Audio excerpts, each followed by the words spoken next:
ആ യാത്രയിൽ ഞാനുമുണ്ട്, നിങ്ങളുമുണ്ട്. നമ്മുടെ ജീവിതവുമായി, ജീവിതയാത്രയുമായി ഏറെ ബന്ധമുള്ള സമാനതയുള്ള മറ്റൊരു യാത്ര. നാം എല്ലാവരും കൂടി ഒരു വാഹനത്തിൽ കയറി. ആ വാഹനം വളരെ വിശാലമായ, നീണ്ടു നിവർന്നു കിടക്കുന്ന, അറ്റമില്ലാതെ കിടക്കുന്ന ഒരു ഒറ്റയടി പാതയിലൂടെ, ആ പാതയ്ക്ക് വഴിവുകളില്ല, പിരിവുകളില്ല, ശാഖകളില്ല, ഒന്നുമില്ല. നീണ്ടു നിവർന്നു കിടക്കുന്ന ഒരു ഒറ്റയടി പാതയിലൂടെ ആ യാത്ര അഭംഗുരം മുമ്പോട്ട് പോകുന്നു. ഈ സദസ്സിൽ കണ്ടുമുട്ടിയ ഞാനും നിങ്ങളുമെല്ലാം ഉണ്ട്. നമ്മുടെ വാഹനം നീണ്ടു നിവർന്നു കിടക്കുന്ന ആ റോഡിലൂടെ അങ്ങ് നേരെ പോവുകയാണ്. കുറെ ഏറെ ദൂരം താണ്ടി നാം കുറെ ഏറെ ദൂരം സഞ്ചരിച്ചു. നമുക്ക് തിരിഞ്ഞു നോക്കേണ്ട കാര്യമുണ്ടായിരുന്നില്ല. കാരണം ആ ഒരൊറ്റ വഴി മാത്രമേ ഉള്ളൂ. അവസാനം കുറെ ഏറെ ദൂരം യാത്ര ചെയ്ത് കഴിഞ്ഞപ്പോൾ നാം എത്തിച്ചെന്ന് നിന്ന ആ വഴി അവിടെ വെച്ച് രണ്ടായി പിരിയുന്നു. ഒന്ന് ഇടതു ഭാഗത്തേക്ക്, മറ്റൊന്ന് വലതു ഭാഗത്തേക്ക്. നമ്മളെല്ലാവരും നമ്മുടെ വാഹനത്തിലിരുന്ന് സ്വാഭാവികമായി നേരെ പോകുന്ന ഒരു വഴി രണ്ടായിട്ട് പിരിയുമ്പോൾ ഈ രണ്ടു വഴിയും പോകുന്നത് എവിടേക്കാണ്, ഇത് എവിടെയാണ് ചെന്നെത്തുക എന്നൊരു ആരോ മാർക്കിട്ട് സാധാരണയായി നമ്മുടെയൊക്കെ നാടുകളിൽ എഴുതി വെക്കാറുണ്ട്. ഇപ്പൊ നമ്മൾ നേരെ സ്റ്റാച്യൂവിൽ പോയാൽ, അല്ലെങ്കിൽ PMG ജംഗ്ഷനിൽ പോയാൽ വലത്തോട്ട് പോയാൽ മ്യൂസിയം, ഇടത്തോട്ട് പോയാൽ പട്ടം വഴി പോകും. ഇങ്ങനെ ഒരു ആരോ മാർക്ക് എഴുതി രണ്ട് സ്ഥലത്തിന്റെ പേര് അവിടെ എഴുതിയിട്ടുണ്ടാവും. സ്വാഭാവികമായി നമ്മൾ എത്തിച്ചേർന്ന ഈ നാൽക്കവല, ഇടത്തോട്ടും വലത്തോട്ടും വഴി പിരിയുമ്പോൾ നാം അവിടെ ചെന്ന് നമുക്ക് എങ്ങോട്ടാണ് സഞ്ചരിക്കേണ്ടത് എന്നറിയാൻ ആ ആരോ മാർക്ക് നാം ഒന്ന് നോക്കിയപ്പോൾ ഇടത്തോട്ടും ഒരു വഴി പോകുന്നു, വലത്തോട്ടും ഒരു വഴി പോകുന്നു. അതിന്റെ ആരോ മാർക്കിന്റെ താഴെ എഴുതിയിരിക്കുന്നു ഇതിലെ പോയാൽ ചെന്നെത്തുന്ന സ്ഥലത്തിന്റെ പേര് ഇതാണ്. പക്ഷെ ആ പേരൊക്കെ ഞാൻ അവസാനം പറയാം. വലത്തോട്ടുള്ള ആരോ മാർക്കിന്റെ താഴെ എഴുതിയിരിക്കുന്നു ഇതിലെ സഞ്ചരിച്ചാൽ ചെന്നെത്തുന്ന സ്ഥലത്തിന്റെ പേര് ഇതാണ്. പക്ഷേ അസാധാരണമാം വിധം നാം എത്തിച്ചേർന്ന സ്ഥലത്ത് ആ ആരോ മാർക്കിന്റെ താഴെ ഈ കടന്നു പോകുന്ന സഞ്ചരിക്കേണ്ട വഴിയുടെ ചില പ്രത്യേകതകൾ കൂടി എഴുതി വെച്ചിട്ടുണ്ട്. ആളുകൾ നാം എല്ലാവരും വായിച്ചു നോക്കിയപ്പോൾ ആരോ മാർക്കിന്റെ താഴെ എഴുതിയിരിക്കുന്നു, ഇടതേ ഭാഗത്തുള്ള ആരോ മാർക്കിന്റെ താഴെ ഇതിലെ പോയാൽ ഈ വഴി വളരെ സുന്ദരമായ പാതയാണ്. കുണ്ടുകളില്ല, കുഴികളില്ല, യാതൊരുവിധ ദുർഘടമായ പ്രശ്നങ്ങളൊന്നുമില്ല. നാം എല്ലാവരും ആഗ്രഹിക്കുന്ന പോലെ വാഹനത്തിൽ ചാരി കടന്ന് മനസ്സും ശരീരവും ആഗ്രഹിക്കുന്നതെല്ലാം കുടിച്ചും തിന്നും മതിച്ചും രസിച്ചും അതിലൂടെ സഞ്ചരിക്കാം. ഈ വഴിയിലൂടെ പോയാൽ ഏറ്റവും സുന്ദരമായ പാത, കുണ്ടുകളില്ല, കുഴിവുകളില്ല. ഇഷ്ടമുള്ളത് കുടിക്കാം, ഇഷ്ടമുള്ളത് തിന്നാം, ഇഷ്ടമുള്ളിടത്ത് കിടന്നുറങ്ങാം, ഇഷ്ടമുള്ളതെല്ലാം ചെയ്യാം. വളരെ സുന്ദരവും സുലഭവുമായി, ആരും ചോദ്യം ചെയ്യാനില്ല, ഒന്നും ബാധകമല്ല. ഈ വഴിയിലൂടെ പോയാൽ നിയമപാലകരില്ല, നിയമങ്ങൾ ബാധകമല്ല. നാം ആഗ്രഹിക്കുന്നത് പോലെയെല്ലാം തുള്ളിക്കളിച്ച് നമുക്ക് ആ പാതയിലൂടെ സഞ്ചരിക്കാം. പക്ഷെ അതിന്റെ താഴെ എഴുതിയിരിക്കുന്നു കാര്യങ്ങൾ എങ്ങനെയൊക്കെ ആണെങ്കിലും ഇത്ര സന്തോഷത്തോടെ, ആഗ്രഹത്തോടെ, എല്ലാം ആഗ്രഹിക്കുന്നത് പോലെ ജീവിച്ച് ഇതിലൂടെ പോകാൻ കഴിയുമെങ്കിലും ഈ പാത ചെന്നെത്തുന്ന സ്ഥലം ഒരു അഗാധമായ കുഴിയിലേക്കാണ് ഈ പാത ചെന്നെത്തുക. എങ്ങാനും അതിലെങ്ങാനും പോയി വീണുപോയാൽ നാഗങ്ങളും, വിഷം ചീറ്റുന്ന നാഗങ്ങളും, ചിഹ്നം വിളിക്കുന്ന കാട്ടാനകളും, ഹിംസ്ര ജന്തുക്കളും വിഹരിക്കുന്ന ഒരു വലിയ അഗാധമായ പടുകുഴിയിലേക്കാണ് ഈ പാത ചെന്നെത്തുന്നത്. അറിയാതെ എങ്ങാനും വീണുപോയാൽ പിന്നീട് അവിടെ നിന്ന് തിരിച്ച് എഴുന്നേറ്റ് വരൽ സാധ്യമല്ല.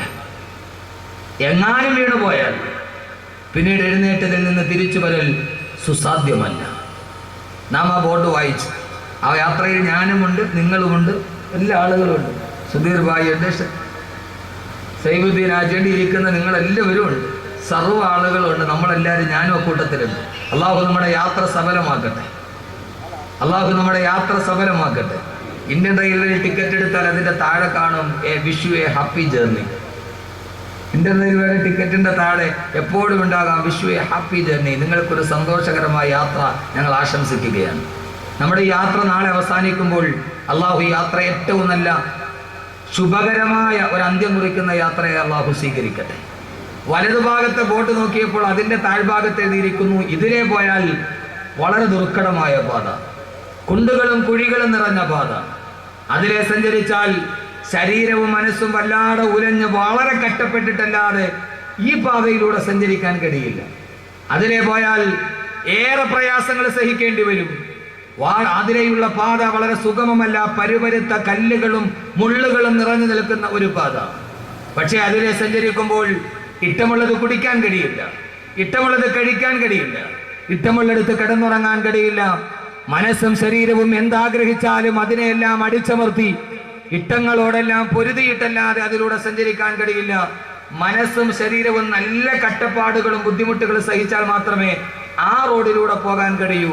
പക്ഷെ അതിന്റെ താഴെ എഴുതിയിരിക്കുന്നു, കാര്യങ്ങൾ ഇങ്ങനെയൊക്കെ ആണെങ്കിലും വളരെ കഷ്ടപ്പാടൊക്കെ സഹിച്ച് ഇഷ്ടമുള്ളതൊക്കെ തിന്നുകയും കുടിക്കുകയും ഒക്കെ ചെയ്യാതെ മനസ്സ് ശരീരമൊക്കെ കഷ്ടപ്പെട്ട് ഈ വലതുഭാഗത്തുള്ള പാതയിലൂടെ യാത്ര ചെയ്താൽ പക്ഷേ ഈ ദുർഘടമായ പാത ചെന്നെത്തുന്ന സ്ഥലം ഒരൊറ്റ ദർശനം കൊണ്ട് തന്നെ, ഇതിന്റെ അവസാനം നമ്മൾ ചെന്നെത്തുന്നത് ഒരൊറ്റ പ്രാവശ്യം കണ്ടാൽ ആ ഒരൊറ്റ ദർശനം കൊണ്ട് അസ്വസ്ഥബാധിതമായ മനസ്സിന്റെ എല്ലാ ചിന്തകളും വിട്ടൊഴിഞ്ഞ് ഇതേവരെ കടന്നു വന്ന് അനുഭവിച്ച എല്ലാ കഷ്ടപ്പാടുകളും ഒരൊറ്റ നോട്ടം കൊണ്ട് മറന്നു പോകുന്ന നയനാനന്ദകരമായ രമ്യഹർമ്മങ്ങൾ നിറഞ്ഞു നിൽക്കുന്ന മന്ദമാരുതന്റെ തലോടലിട്ട് തത്തിക്കളിക്കുന്ന പൂവുകളും ഉദ്യാനങ്ങളും അതിന്റെ താഴ്ഭാഗത്തു കൂടി സുന്ദരി പെണ്ണിന്റെ കാലിൽ കിടക്കുന്ന വെള്ളിക്കൊലിസ് പോലെ തടം തല്ലി തൊടുകുന്ന കൊച്ചരുവികളും ആ കൊച്ചരുവികളുടെ പ്രാന്തപ്രദേശങ്ങളിലായി കായ്ച്ചു നിൽക്കുന്ന വൃക്ഷങ്ങളും റുമ്മാൻ പഴങ്ങളും ഒക്കെ നിറഞ്ഞ ഒരു സുന്ദരമായ പൂവാടിയിലേക്ക്, ഒരു പുഷ്പോദ്യാനത്തിലേക്കാണ് കടന്നു ചെല്ലുക.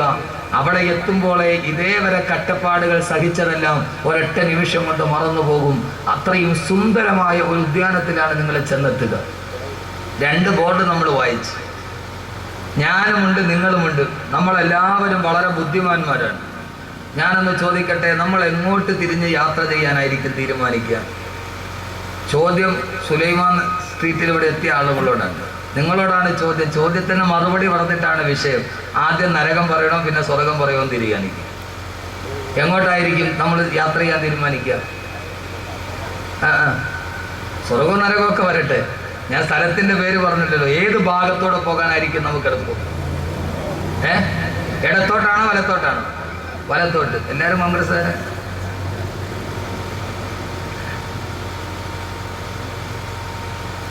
വളരെ ആലോചിച്ചിട്ട് വേണം പറയാൻ. വലത്തോട്ടാണെന്ന് പെട്ടെന്ന് പറയാം, പക്ഷെ അതിലെ സഞ്ചരിച്ചാൽ വളരെ ദുർഘടമായ പാത. ഇഷ്ടമുള്ളത് കുടിക്കാൻ കഴിയില്ല, ഇഷ്ടമുള്ളത് കഴിക്കാൻ കഴിയില്ല, ഇഷ്ടമുള്ളിടത്ത് കിടന്നുറങ്ങാൻ കഴിയില്ല. അതിലെ പോയാൽ ധാരാളം നിയമങ്ങളുണ്ട്, നിരോധനങ്ങളുണ്ട്, ഹലാലുകളുണ്ട്, ഹറാമുകളുണ്ട്, മുബാഹികളുണ്ട്, ഫർളുകളുണ്ട്, സുന്നത്തുകളുണ്ട്. ഏറെ കഷ്ടപ്പാടുകൾ സഹിച്ചാലല്ലാതെ അതിലെ നടന്നു പോകാൻ കഴിയില്ല. അതുകൊണ്ട് ആലോചിച്ചിട്ടേ പറയാവൂ. അങ്ങനെ തന്നെയാണല്ലോ സഹോദരിമാരും, അങ്ങനെ തന്നെ. പക്ഷെ അതിലെ പോയാൽ പർദ്ദയിടണം, തലമറയ്ക്കണം, റഷ്യൻ സർക്കസ് കാണാൻ പറ്റൂല, കാർണിവലിന് പോകാൻ പറ്റൂല. ഇങ്ങനെ ധാരാളം പ്രശ്നങ്ങളുണ്ട്. ശരി, അള്ളാഹു നമ്മുടെ യാത്ര വലത്തേക്ക് തന്നെ ആക്കട്ടെ. സഹോദരങ്ങളെ, ഇടത്തോട്ടുള്ള ആരോ മാർക്കിന്റെ താഴെ എഴുതിയിരിക്കുന്നു, ഇതിലെ സഞ്ചരിച്ചാൽ എത്തുന്ന സ്ഥലത്തിന്റെ പേരാണ് നരകം. വലതുഭാഗത്തോട്ടുള്ള ആരോ മാർക്കിന്റെ താഴെ എഴുതിയിരിക്കുന്നു, ഇതിലെ സഞ്ചരിച്ചാൽ എത്തുന്ന സ്ഥലത്തിന്റെ പേരാണ് സ്വർഗം. അല്ലാഹു സുബ്ഹാനഹു വ തആല നമ്മുടെ യാത്ര അല്ലാഹു സ്വർഗത്തിൽ സമാപിപ്പിക്കട്ടെ. ആദ്യമായി വള്ളക്കടവിൽ ഞാൻ പ്രഭാഷണം നടത്തുമ്പോൾ നമ്മളൊരു യാത്രയിൽ പങ്കാളികളാവുകയാണ്. സ്വാഭാവികമായിട്ട് യാത്ര ചെയ്യുമ്പോഴാണല്ലോ ഒരാൾ നന്നായിട്ട് മനസ്സിലാക്കാൻ പറ്റുക എന്ന് ഉമർ റളിയല്ലാഹു അൻഹു പറഞ്ഞിട്ടുണ്ട്. ഒരാളെ ഏറ്റവും നന്നായിട്ട് മനസ്സിലാക്കുന്നത് യാത്ര ചെയ്യുമ്പോഴാണ്. അവൻ പിശുക്കനാണോ അതല്ല നല്ലവനാണോ എന്ന് മനസ്സിലാകുക യാത്ര ചെയ്യുമ്പോഴാണ്. അതുകൊണ്ട് ഈ വള്ളക്കടവിൽ ആദ്യമായി ഞാൻ കാലുകുത്തുമ്പോൾ നമുക്കൊരു യാത്രയിലേക്ക് പോകാം. ആ യാത്ര അവസാനിക്കുമ്പോൾ അള്ളാഹു ഒരു നല്ല യാത്രയായി അള്ളാഹു സ്വീകരിക്കട്ടെ. ആദ്യം നമുക്ക് ഇടത്തോട്ടൊന്ന് പോയി നോക്കാം. പോയിട്ട് അവിടെ കൊള്ളത്തില്ലെങ്കിൽ, അതല്ല നമുക്കത് കഴിയുന്നില്ലെങ്കിൽ പയ്യെ നമ്മുടെ വാഹനം തിരിച്ചുവിടാൻ നമുക്ക് വലത്തോട്ട് പോകാം. ഇന്ന് നമുക്ക് പയ്യെ ഒന്ന് ഇടത്തോട്ട് പോയി നോക്കാം. ഒന്ന് എത്തി നോക്കണമല്ലോ, എന്നാലല്ലേ അറിയാവൂ. നമ്മൾ സാധാരണ നല്ല സാഹസികരാണ്. ഒന്ന് പോയി നോക്കാം. അത് നമുക്ക് കഴിയില്ല എങ്കിൽ, അനുഭവിക്കാൻ കഴിയില്ലെങ്കിൽ, അത് താങ്ങാൻ കഴിയില്ലെങ്കിൽ ഇൻഷാ അല്ലാഹ് നമുക്ക് വലത്തോട്ട് തിരിച്ചു വരാം നാളെ. ഇന്ന് നമ്മൾ ഇടത്തോട്ടാണ് പോകുന്നത്. അള്ളാഹു നമ്മളെ സ്വീകരിക്കണം. പോരെ ഞാൻ സാധാരണയായി എന്റെ പ്രിയപ്പെട്ട സഹോദരങ്ങളെ ഒരു നാടൻ സംഭാഷണം പോലെ ഞാൻ എന്റെ വിഷയത്തിന് ആമുഖമായി പറഞ്ഞ ഈ വാക്ക് സാധാരണയായി ഒരാൾ പറയുന്ന ഒരു നാടൻ ഭാഷ പോലെ നിങ്ങളുടെ മുമ്പിൽ പറഞ്ഞ ഇത്രയും നേരം നാം ഒരു ജീവിതത്തിന്റെ സാങ്കല്പികമായ യാത്രയുടെ കഥാകഥനങ്ങൾ പറഞ്ഞ് ഇടത്തോട്ടും വലത്തോട്ടുള്ള പാത പറഞ്ഞ ഈ നാടൻ ചിന്താശകലം യഥാർത്ഥത്തിൽ ഇതൊരു നാടൻ വാക്കുകളല്ല. എന്റെ പ്രഭാഷണത്തിന്റെ തുടക്കത്തിൽ ഞാൻ പറഞ്ഞ ഈ വാക്ക് ഏതെങ്കിലും ഒരു നാടൻ വാക്കുകളല്ല. ഇതാരാണെന്നറിയുമോ? 14 നൂറ്റാണ്ടുകൾക്ക് മുമ്പ് എവിടേക്കാണ് സഞ്ചരിക്കേണ്ടതെന്നറിയാതെ ഒരു കൈയിൽ ഒട്ടകത്തിന്റെ കടിഞ്ഞാണും മറുകൈയിൽ ചാട്ടവാറും ചുണ്ടിൽ ചൂളം വിളിയുമായി ലജ്നാൻ പർവ്വതത്തിന്റെ പ്രാന്തപ്രദേശത്തിലൂടെ ഇടയനില്ലാത്ത ആട്ടിൻപെട്ടത്തെ പോലെ അപഥസഞ്ചാരം ചെയ്ത 6-ാം നൂറ്റാണ്ടിലെ കാട്ടറബികളെ എവിടേക്കാണ് സഞ്ചരിക്കേണ്ടതെന്നറിയാതെ ഭൗതികമായ ജീവിതത്തിന്റെ പച്ചത്തിളപ്പിന്റെ മുമ്പിൽ എന്തിനൊക്കെയോ ജീവിച്ചു പോയ 6-ാം നൂറ്റാണ്ടിലെ കാട്ടറബികൾ, ആ കാട്ടറബികളെ എവിടേക്കാണ് സഞ്ചരിക്കേണ്ടത് എന്ന് പറഞ്ഞു കൊടുക്കാൻ, ലക്ഷ്യബോധം പഠിപ്പിച്ചു കൊടുക്കാൻ വേണ്ടി വന്ന ആദരവായ പ്രവാചകൻ നബി മുഹമ്മദ് മുസ്തഫ, ആദരവായ പ്രവാചകൻ നബി മുഹമ്മദ് മുസ്തഫ സല്ലല്ലാഹു അലൈഹി വസല്ലമ ഓതിക്കൊടുത്ത 114 അധ്യായങ്ങൾ അടങ്ങുന്ന ബഹുമാനപ്പെട്ട പ്രവാചകൻ സല്ലല്ലാഹു അലൈഹി വസല്ലമ തന്റെ സമൂഹം മുഴുവനെ നരകത്തിന്റെ ഭാഗത്തേക്ക് ലക്ഷ്യബോധമില്ലാതെ സഞ്ചരിക്കുമ്പോ ഈ സമൂഹത്തിന് എങ്ങനെയാണ് ഒരു സൽപാന്താവ് വെട്ടിത്തുറന്നു കൊടുക്കുന്നത് എന്നറിയാനും ജബലിനൂർ പർവ്വതത്തിന്റെ മുകൾ ഭാഗത്ത് താഴെയിരിക്കുന്ന ഹിറാ ഗുഹയിലിരുന്നു കൊണ്ട് പ്രവാചകൻ കഅബയെ നോക്കിയിരിക്കുമ്പോ അള്ളാന്റെ റസൂല് ധ്യാന നിമഗ്നനായിരിക്കുന്ന ഹിറാ ഗുഹയിലിരുന്നാൽ ഹിറാ ഗുഹയുടെ പ്രത്യേകത, ഇപ്പോഴും ഹിറയിലിരുന്നിട്ട് മുമ്പോട്ട് നോക്കിയാൽ നേരെ കഅബാലയം കാണാം. കഅബാലയത്തിന്റെ മത്താഫിന്റെ മുകളിലൂടെ എന്താണ് ചെയ്യേണ്ടതെന്നറിയാതെ, എവിടേക്ക് പോകണമെന്നറിയാതെ ആട്ടിൻപറ്റത്തെ പോലെ നടന്നുപോയ തന്റെ ജനതയെ നോക്കി ദുഃഖനിമഗ്നനായിരിക്കുന്ന പ്രവാചകന്റെ മുമ്പിലേക്ക് ഈ സമൂഹത്തെ മുഴുവനും സ്വർഗത്തിന്റെ രാജപാതയിലോട്ട് കടത്തിക്കൊണ്ടുപോകാൻ അള്ളാഹു അവതരിപ്പിച്ച അള്ളാഹുവിന്റെ വിശുദ്ധമായ ഖുർആനിലെ 6666 പരം വരുന്ന സൂക്തങ്ങളിൽ 114 അധ്യായങ്ങളിൽപ്പെട്ട ഒരേ ഒരു അധ്യായമായ സൂറത്ത് ദുഹർ, ആ സൂറത്ത് ദഹറിലെ 2 ആയത്തുകളുടെ അർത്ഥമാണ് ഇതേവരെ നിങ്ങളോട് ഞാൻ പറഞ്ഞത്. ഈ പറഞ്ഞതും ഈ യാത്രയും ഈ ബോട്ടും ഈ ആരോ മാർക്കുമെന്നും എന്റെ വാക്കുകളല്ല, അതൊരു നാടൻ ഭാഷയല്ല, അതെന്റെ ഏതെങ്കിലും ഒരു സരസമായ ഭാവനയല്ല. ഇത്രയും നേരെ 20 മിനിറ്റോളം നിങ്ങളോട് ഞാൻ പറഞ്ഞത് അള്ളാഹുവിന്റെ വിശുദ്ധമായ ഖുർആൻ ഇതേപോലെ എവിടേക്ക് സഞ്ചരിക്കേണ്ടതെന്നറിയാതെ നരകത്തിന്റെ പാത തെരഞ്ഞെടുത്ത ഒരു സമൂഹത്തിനോട് സ്വർഗത്തിന്റെ രാജപാത വെട്ടിത്തെളിച്ചു കൊടുത്ത ഖുർആൻ പറഞ്ഞ സൂറത്ത് ദഹറിലെ 2 ആയത്തുകളുടെ അർത്ഥമാണ്